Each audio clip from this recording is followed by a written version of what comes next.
Bismillahirrahmanirrahim. Assalamualaikum warahmatullahi wabarakatuh. Alhamdulillahirabbil alamin. Wassalatu wassalamu ala asrafil anbiya'i wa mursalin sayyidina Muhammadin wa ala alihi washabihi wa man tabi'ahum bi ihsani ila yaumil qiyamah.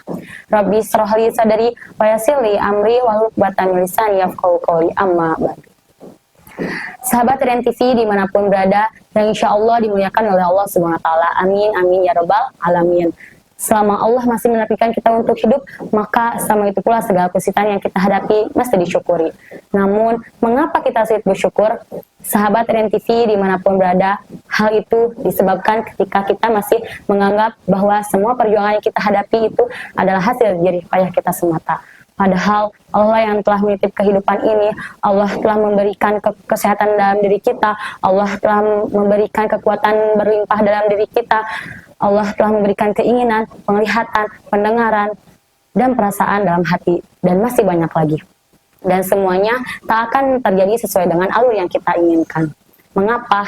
Allah berfirman dalam surat An-Najm ayat 24, Bismillahirrahmanirrahim. Falillahul akhiratu wal ula. Sadaqallah al-ayah. Yang artinya, maka hanyalah milik Allah kehidupan akhirat dan dunia ini. Sahabat Rian TV dimanapun berada, ketika kita ingin meraih kesuksesan juga kebahagiaan dunia dan akhirat, ada dua cara yang harus kita tempuh. Pertama, sabar. Sabar ini selalu dikaitkan dengan cobaan, ujian, dan musibah. Karena pada dasarnya, sabar adalah obat penyembuh dari penderitaan. Sesungguhnya, perintah untuk sabar ini dilatar belakangi oleh fitrah manusia yang cenderung menganggap bahwa semua ujian, masalah, dan cobaan itu sebagai malapetaka. Sedangkan sesungguhnya ujian, masalah, cobaan itu sebagai bentuk perhatian Allah SWT kepadanya. Setelah Allah memberikan kenikmatan yang tidak terhitung seberapa jumlahnya. Ketika suatu masalah datang kepada kita, itulah salah satu tanda Allah sayang kepada kita. Maka dipertanyakanlah jikalau hidup kita tidak dilanda masalah, apakah Allah sayang kepada kita? Sahabat Rian TV, masalah layaknya bumbu di dalam masakan. Dengan bumbu, masakan akan terasa lebih lezat. Selayaknya masakan itu, maka nikmatilah masalah dengan sabar dan tawakal. Menurut Ali bin Abi Thalib, ketika kita sedang bersabar menghadapi ujian yang Allah berikan, maka kita akan diberi 100 derajat kemuliaan. Ketika kita sedang bersabar melaksanakan ketaatan, maka kita akan ditambah lagi 100 derajat. Dan ketika kita sedang bersabar meninggalkan kemungkaran, maka kita akan ditambah lagi 100 derajat. Dan yang pastinya, innallaha ma'as-sabirin. Sesungguhnya Allah bersama orang yang bersabar. Surat Al-Anfal ayat 46. Sahabat Rian TV yang insya Allah dimuliakan oleh Allah, mari kita semua belajar menerima takdir yang menimpa diri kita. Terkadang kita sulit menerima takdir yang menimpa diri kita, apalagi jikalau takdir itu berupa kesulitan atau kegagalan.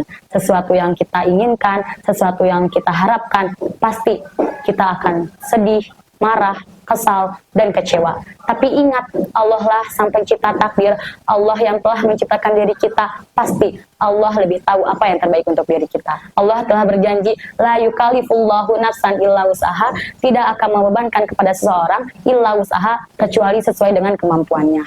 Sahabat Rian TV dimanapun berada, mari kita belajar menerima takdir yang menimpa diri kita. Ketika kita menerima takdir yang menimpa diri kita, lalu rela menerima ketentuan Allah, ridho kepada qada dan qadarnya Allah, sabar dalam menghadapi ujian, maka insya Allah Allah akan memberikan kebahagiaan yang sesungguhnya. Sahabat Rian TV yang insya Allah dimuliakan oleh Allah, mari kita semua belajar menerima takdir yang menimpa diri kita. Tetap berpikir positif, berpositif thinking bahwa di balik semua ini pasti ada hikmahnya. Tidak larut dalam penyesalan yang mendalam, tidak larut menyalahkan takdir. Di balik semua ini pasti ada hikmahnya. Sahabat Rian TV yang insya Allah dimuliakan oleh Allah, maka dari itu marilah kita semua menjalankan segala sesuatu dengan sabar. Lalu yang kedua, bersyukur. Orang yang selalu bersyukur pasti hidupnya akan selalu berkah di dunia maupun di akhirat. Bersyukur ialah berterima kasih atas segala nikmat dan karunia yang Allah berikan kepada kita semua. Bersyukur kita kepada Allah SWT bisa dilakukan dengan lisan, hati, dan perbuatan. Dan insya Allah, Allah akan melipat gandakan pahalanya bagi orang yang selalu bersyukur, menerima takdir dengan ikhlas, lapang dada, dan tidak banyak mengeluh. Itulah contoh wujud syukur kita kepada Allah SWT.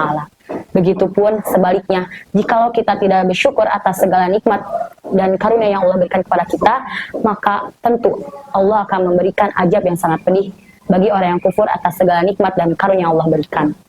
Maka dari itu, marilah kita semua menjalankan segala sesuatu dengan sabar, melihat segala sesuatu dengan pandangan ridho, menerima ketentuan Allah sehingga kita menjadi orang yang bersyukur. Orang yang tak sabar, maka ia tak akan ridho. Orang yang tak ridho, maka ia akan sulit untuk bersyukur. Dan orang yang tidak bersyukur, maka ia akan sulit untuk mendapatkan rahmat Allah. Sahabat RN TV yang insya Allah dimuliakan oleh Allah, semoga kita semua menjadi orang yang selalu bersabar ketika diberikan suatu cobaan, dan semoga kita semua menjadi orang yang selalu bersyukur atas segala nikmat dan karunia yang Allah berikan, sehingga kita semua mendapatkan kesuksesan juga kebahagiaan yang hakiki dari Allah SWT. Amin amin ya robbal alamin. Sahabat RN TV yang insya Allah dimuliakan oleh Allah, mungkin cukup sekian. Mohon maaf jika ada kesalahan dalam penyampaian dalam kesempatan ini. Sekian dan terima kasih. Selamat berbuka puasa. Wassalamualaikum warahmatullahi wabarakatuh.